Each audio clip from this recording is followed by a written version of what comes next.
I've seen the future. Hey everybody, it's Colette Baron-Reid. Welcome to the weekly Oracle card reading for all of us that talk about the universal energies that are going to influence us for this coming week. And I hope you enjoyed the weekend reading that I did and the live Facebook video. I was so excited. There was over 2,000 people that showed up live, and I think about 8,000 or 9,000 people have watched it now. So that means you guys are interested in you, because this is all about you. In the end, it really is all about how do I help you and support you on your journey of self-discovery, personal growth, and spiritual awakening. And that's what this is all about. So we have 4 cards this week. 3 of them are in the protection position, and one is in the upright position, and they really follow through the weekend reading. And if you haven't seen the weekend reading, go to my Facebook public page, check it out, scroll down, and then you'll see the live video where I also teach you a really great stillness practice. So fun, meditation for dummies. I taught you how to make a chi ball and shift your attention. So go check that video out. So if you were to take a look at your life this week, we are, all of us, required to do some thinking, right? And so the first card is soulmates in the protection position. And when you look at the context of it, beside by the book in protection, clean it up in protection, and then yang in the upright position, it really is about us cleaning house with the people we associate with. Now, what does that mean? So it means for us to take a kind of an inventory on who's really supportive of us and who's BSing us, okay? Or who have we chosen to align with? It's not really authentic. Like, are you making friends with somebody because of what they can do for you? Are you associating with somebody strictly because of what you think you're going to get from them? Or are you associating with people who don't really believe in the same things that you do and that make you feel bad about being you? Okay, so there's a lot of things for us to think about, like, who am I aligned with? Why do I have a drama queen, for example, in my life? Do I feel safe around my friends and family? And my associates? Now, sometimes obviously we can't choose completely, but we can choose how we interact with those people and set really good boundaries around our authenticity. Now, when I say a boundary around our authenticity, I'm asking all of us to take a look at how we are hiding ourselves.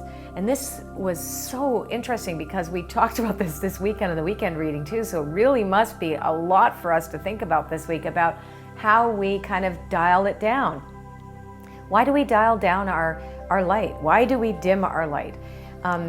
Do we refuse to allow other people to truly know who we are because we think we're either going to get punished, we're not going to get what we want, something will be taken away from us?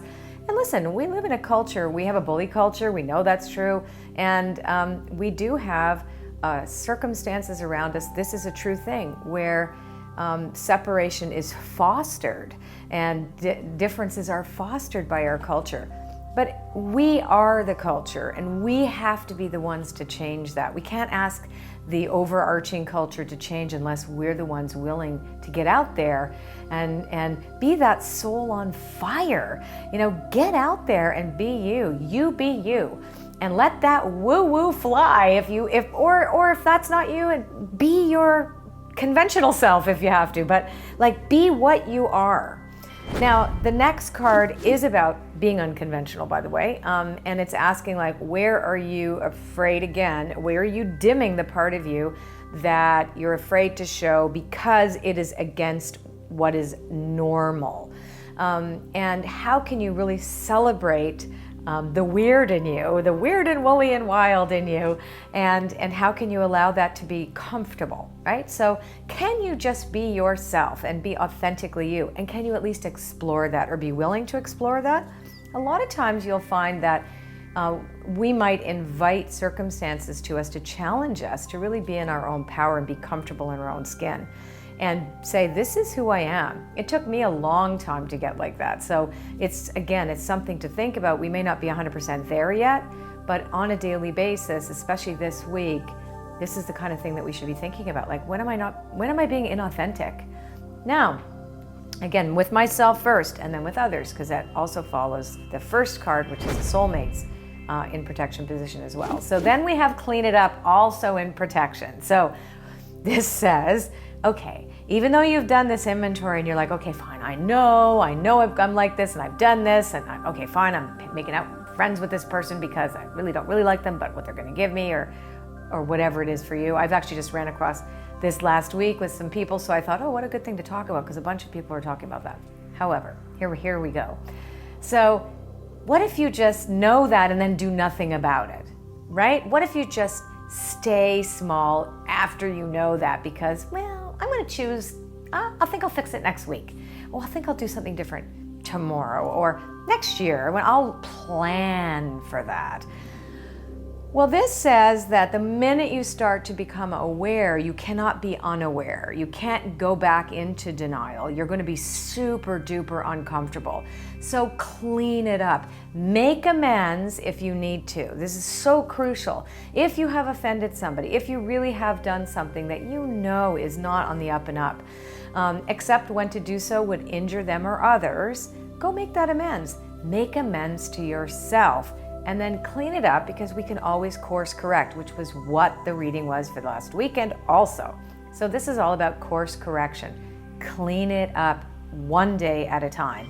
And the end result is yang. Now yang, when it becomes, yang is the card of the masculine principle of action.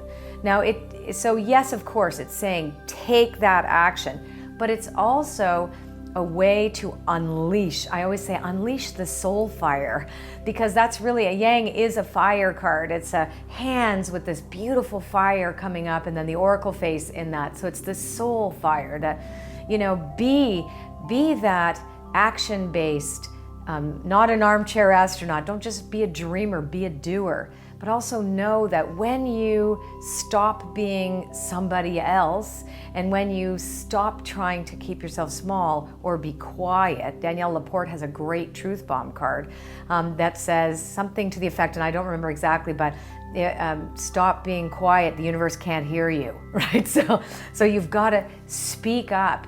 Get loud and proud about who you are and trust that when you move aside the stuff, the superfluous stuff that isn't you, you automatically ignite that extraordinary fire of creativity, inspiration, and optimism. And it's really the work that we're here to do, is to bring us individually, uniquely, beautifully, proudly, tall out into the world so that we can bring something positive forward. And we can be the ones that we've been waiting for. All right, awesome. I'll speak to you maybe Friday. I think I will. As a matter of fact, I'm going to because I'm going to say I'm going to, so I will. So I'm going to do a weekend reading next Friday and a live Facebook call on Friday at noon, do another meditation with you guys, and then talk about that weekend reading. Mwah. Love you all. Take care. And if you like this video, well, like my page and share it with your friends. And don't forget to leave a comment. I love to read them. Take care. I've seen the future. It's beautiful.